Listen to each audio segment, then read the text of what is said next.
militer. Ya kan, buat anak-anak bandel. Apa-apaan? Kagak setuju saya dengan itu, Pak. Tugas gubernur tuh bukan ngurusin anak-anak, bukan, tapi ngurusin yang lain tuh. Udah deh, kagak pantas pokoknya Kang Deddy Mulyadi jadi gubernur Jawa Barat tuh. Pantasnya itu jadi apa? Jadi gubernur untuk segala macam provinsi tuh. Udah, semua provinsi dia ada gubernurnya kalau bisa, sumpah dah. Dan juga kalau bisa tuh, barak militer itu tuh jangan diadain cuma di Jawa Barat doang, Pak. Kalau bisa di seluruh Indonesia, Pak. Enak aja. Apa-apaan cuma di Jawa Barat. Di seluruh Indonesia, Pak, kalau bisa, sumpah. Bahkan ya, Menteri Hak Asasi Manusia tuh, Pak Naithilus Pigai itu udah ngomong tuh, udah setuju.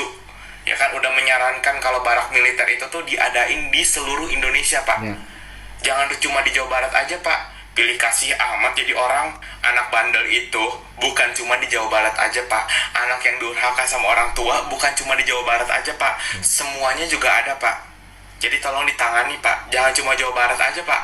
Kalau bisa, Pak, nanti 5 tahun ke depan, Pak, Bapak itu dah daftar jadi presiden, Pak. Saya dukung, Pak. Saya dukung 100%. Saya dukung buat Bapak, Pak. Bapak nggak usah dengerin para elit yang kagak setuju dengan program Bapak tuh, ya kan? Yang pengen dilibatkan lah, yang kagak setuju lah, yang sampai bikin press conference apalah segala macam. Nggak usah didengerin, Pak. Maju terus demi Jawa Barat yang sangat indah, Pak. Karena yang komentar itu, Pak, rata-rata tuh orang-orang yang kagak bisa ngapa-ngapain, Pak. Cuma duduk manis aja, ya kan? Menikmati duit masyarakat tuh, ya kan? Katanya wakil rakyat, tapi ada pemerintah daerah yang bikin program bagus tapi kagak didukung, malahan dijulitin. Semangat terus buat Kang Deddy Mulyadi. Saya fans Bapak. Mwah. Akhirnya sininya ditutup, tidak boleh. Tidak ada. Asalnya jalan ke sini. Asalnya jalan sampai di sini. Mak, nontonan, Mak. Nyelekan iya. Nyelekan Pak Deddy ya. Menjadi miliknya. Satu Resep. Ya kan jalan sampai sini. Bener-bener. Akhirnya dikasih jalan. Resep ya Pak Deddy ya. Enggak, kowe. Untuk bosen-bosen ya ngedengerin Pak Deddy. Diaspalin rapi kan tidak ada masalah sih, kenapa sih? Lagi ngelonjor, guys. Enak banget. Emang enak banget ngedengerin Pak Deddy sampai Ini dipager aja, hati senang. Senang hati ngedengerin Pak Deddy ngomong ini, ngasih nasihat ke keluarga kecil, keluarga yang membutuhkan. Jalan juga keluarga nggak ada jalan lewat, anu sekolah, anu kerja, ini dibetulin sama Pak Deddy, dibelain sama Pak Deddy. Alhamdulillah sekarang bahagia keluarga yang membutuhkan jalan ini. Ada tadinya, iya, jalannya di tamu ditutup. Tadinya jalannya ditutup, orang nggak dikasih jalan. Jalan desa suruh bayar sama orang situ yang orang kerja di desa. Sekarang raporan ke Pak Deddy bisa jalan. Pak Deddy disewa katanya 2 tahun. Katanya nih ada sama Mbak Ira ada perjanjian. Gitu. Pak Deddy yang bayarin sewaannya sebulan 1 juta. Selama 2 tahun udah berapa? Tuh jasa Pak Deddy tuh. Sekarang anak-anak tadinya pada nangis, orang-orang mau kerja nggak bisa. Sekarang alhamdulillah bisa kerja, bisa sekolah. Sekarang pada tertawa tuh. Dibela sama Pak Deddy. Itu orang yang harus jadi gubernur. Bisa itu Pak Deddy. Kalian lihat perbedaannya, Gubernur Sumatera Selatan dan Gubernur Jawa Barat. Sebuah perbedaan dari pemimpin daerah yang Sumatera Selatan naik helikopter kemana-mana. Sedangkan jalan lintas provinsi banyak yang rusak. Katanya banyak sekali jalan lintas provinsi yang rusak. Tapi si Bapak Gubernur Sumatera Selatan ini kemana-mana naiknya helikopter. Dan kalian lihat Kang Deddy Mulyadi, lucu sekali ekspresinya ya.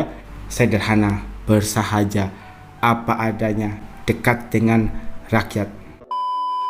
Sindiran halus tapi menyakitkan. Itulah sindiran yang diberikan oleh Kang Deddy Mulyadi kepada Rocky Gerung. Jawaban KDM disebut dangkal oleh Rocky Gerung. Saya memilih menjadi orang yang berpikir dangkal, tapi melahirkan hamparan tanaman Maksudnya sudah berhasil untuk melakukan sesuatu bagi masyarakat Jawa Barat. Gak apa-apa kalau dibilang pikiran Kang Deddy Mulyadi ini dangkal. Yang penting kerja nyata, ada hasilnya. Daripada yang mengaku pikirannya dalam, hanya membuat banyak orang yang tenggelam. Kita hadapi berbagai kritikan dengan senyuman. Saya sudah bagikan video tentang Rocky Gerung mendirikan partainya nggak tahu kemana, alias Gatot. Pernah diberhentikan menjadi dosen karena Rocky Gerung ini hanya sarjana strata 1, belum mengambil magister, sedangkan syarat untuk menjadi dosen adalah harus S2. Pernah sesumbar kalau partainya jalan, Rocky Gerung akan mencalonkan diri menjadi presiden. Mana hasilnya? Mana partainya? Makanya netizen pun berkata Rocky Gerung itu kebanyakan omong-omong doang, hanya pintar ngomong doang, tapi eksekusinya nol. Sedangkan yang dibutuhkan oleh rakyat bukan sekedar janji-janji manis, kata-kata politis yang tidak ada gunanya. Yang dibutuhkan masyarakat saat ini adalah kerja nyata. Kemudian ada yang heboh, Ketum PDIP murka karena PDIP mengalami krisis kepercayaan. Padahal semua sudah diperjuangkan, dari perjuangan membongkar dugaan ijazah palsu Jokowi, memperjuangkan hak anak di Jawa Barat, semua dilakukan untuk rakyat. Kader partai yang tidak sejalan dengan perintah ketua umum diharapkan untuk keluar. Apakah hal ini berlaku juga untuk Ibu Rieke Diah Pitaloka? Karena Ibu Rieke Diah Pitaloka secara tegas menyatakan dukungannya kepada program kerja dari Kang Deddy Mulyadi. Sepertinya Ibu Ketum sedang murka. Tanyakan kepada Bapak Ono Surono. Karena netizen menduga gara-gara statement dari Bapak Ono Surono akhirnya membuat warga Jawa Barat mulai kehilangan kepercayaan kepada PDI Perjuangan. Bahkan di setiap komentar yang saya baca di video-video saya, mereka kompak untuk tidak memilih partai PDI Perjuangan pada pemilu berikutnya. Kemudian ada lagi nih, ada deklarasi dari partai PDI Perjuangan. Mereka mengatakan tidak akan kembali ke gedung DPR sebelum KDM datang minta maaf. Oh, berarti di salah satu podcast di stasiun televisi kan ada statement dari Bapak Ono Surono. Katanya Kang Deddy Mulyadi harus menyampaikan permintaan maafnya, dan dibalas dengan sindiran menohok oleh Kang Deddy Mulyadi. Dan Ketum PDIP ngambek, disuruh datang ke kantor PDIP untuk minta maaf. Kang Deddy nggak mau. Kang Deddy malah datang ke kantor KPK. Bagaimana ini guys? Narasi dari Mas Wanto 2072. PDIP itu apa sih? Ngapain suruh-suruh gubernur temuin dia? Ini negeri bukan milik partaimu. Ngapain nyuruh Kang Deddy Mulyadi untuk ke kantor PDI Perjuangan dan menyampaikan permintaan maaf? Untuk apa?